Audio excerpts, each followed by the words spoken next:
You're walking down the road that stretches between home and exile, between the battles that were and the peace that could be. Your friend is so tired. And when you come to the meadow, you stop so your friend can sleep. As your friend is sleeping, you watch. And as you keep watch over your friend, you see something strange. Your friend's mouth opens, and out of your friend's mouth steps a blue butterfly, and it opens its delicate wings, spreads its wings and hovers above your friend's face and slowly, gently begins to fly across the meadow. You follow. You follow the butterfly.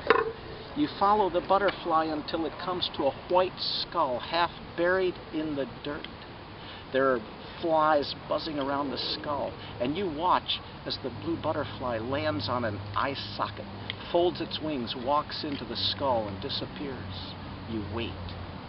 And when the blue butterfly comes out, it flies gently across the meadow. You follow till it comes to a little stream that runs across the meadow it can't cross. It flies back and forth, and you take a branch and lay it across the stream, and the butterfly flies over as if it's a bridge. And on the other side, it flies across the meadow. You follow until the blue butterfly comes to a mound of dirt on the other side.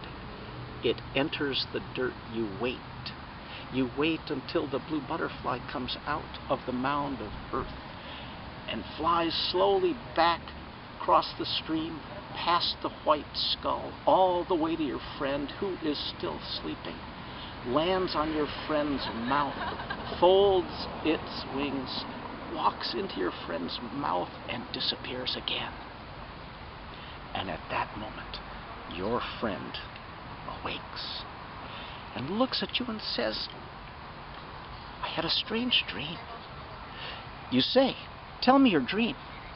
And your friend says, "In my dream I was walking on the road that stretches between home and exile.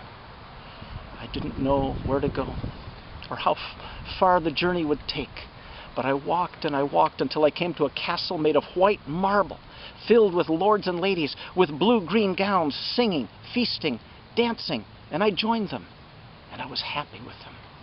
And then I continued on my way until I came to a river too wide to get across. A bridge appeared. I went over the bridge, and on the other side I traveled, and I traveled far. I traveled so far until I came to a burial mound for an ancient king.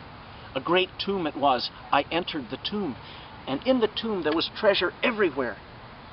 I was about to reach out and take possession of the treasure when I wanted so much to see the face of the dead king. And I went to where the dead king lay, and I looked,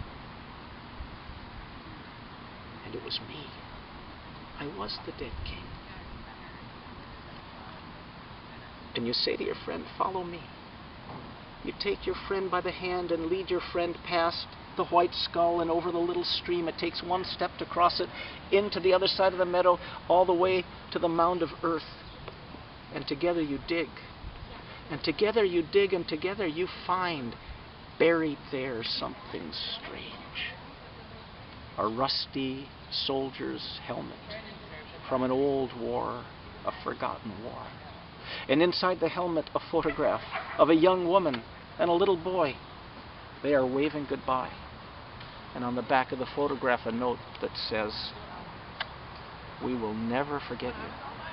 Come home soon." And your friend says, "How did you know this was here?" "I followed your blue butterfly." "It is time for me to go home," your friend says. "Would you come with me? Would you come with me? For they say that if you want to walk fast, walk alone, but if you want to walk far, walk with friends."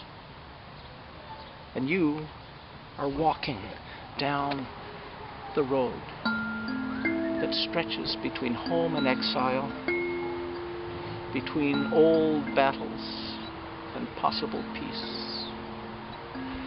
And which way will you go? What direction will you take?